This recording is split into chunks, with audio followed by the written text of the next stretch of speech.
telephones and creche have an effect on pedestrian flow.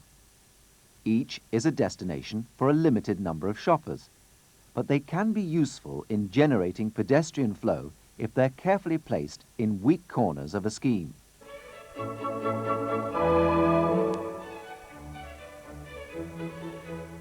Environment is defined in this context as the overall quality and character of the surroundings in a shopping centre. There is no standard formula. The environment is influenced by many factors, and an important influence is whether the centre is open or enclosed. This obviously affects the type of materials the designer can use. The range of styles is infinite, and the choice of style is sometimes seen, wrongly, as the architect's only contribution to a scheme. The principle of all centre interiors should be to create a pleasant environment in which shoppers feel comfortable. It should feel busy even on quiet days, and be attractive and informative on busy days. Finishes should be decided upon early in the design process, since many long-term management problems are related to poor selection and detailing or ill-considered positioning. Externally, the selection of finishes will be part of the overall aesthetic of the scheme and will be a policy decision by the developer. The outside will reflect whether the centre is an isolated edge-of-town development, where lightweight cladding materials may be appropriate, or is in town, where careful integration with surrounding buildings may be necessary. Decisions also have to be made about the extent to which major tenants are allowed to express their own individuality. Internally, the environment will inevitably reflect the style of the times. Shopping centres have a peculiarly transient life. They're for retailing, and retail fashions are always changing.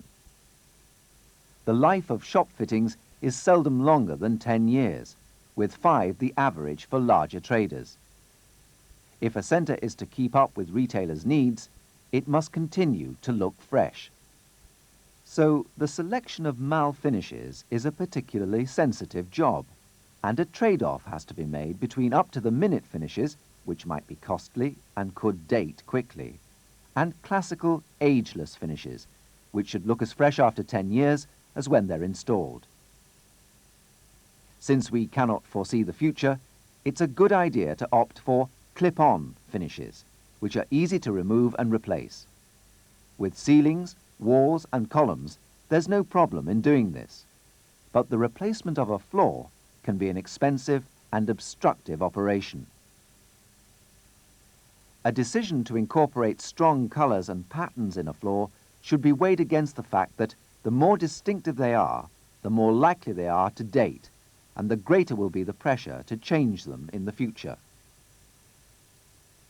Terrazzo is thought to be one of the best materials for floors because it's very hard wearing, easy to clean, and continues to look good throughout its life.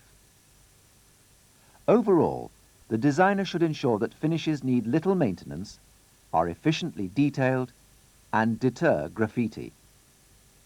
It may be worth considering details like horizontal bands, so that management can keep the centre looking fresh by repainting only the lower portions of the wall column surfaces. Special features can sometimes be an attraction in a shopping mall, though they need protection from damage. The more successful ones tend to be animated in one way or another. Fountains, too, can be a pretty addition to a centre, though these can often be a management nightmare. Graphics, lighting, and landscaping are particularly important in a centre. Graphics provide colour and information. Lighting gives variety, helping to model areas of a mall, and also affects ceiling design.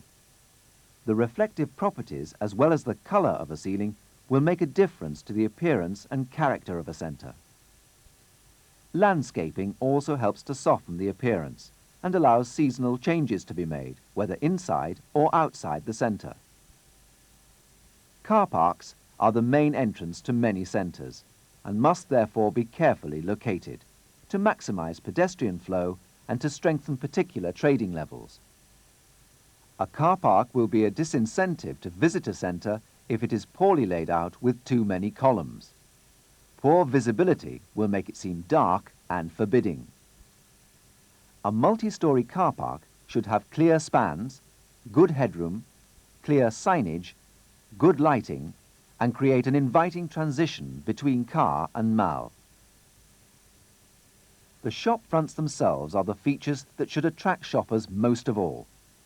They must be attractive in their own right, but all too often they're regulated to the nth degree, and retailers lose the freedom to express themselves as they would wish. In short, shop fronts should play an important part in the initial design of a centre. This video has illustrated some of the main considerations in designing a shopping centre. It's clear that good design is critical to a centre's success, and the more it can be incorporated in any future schemes, the better it will be for shopper and tenant alike.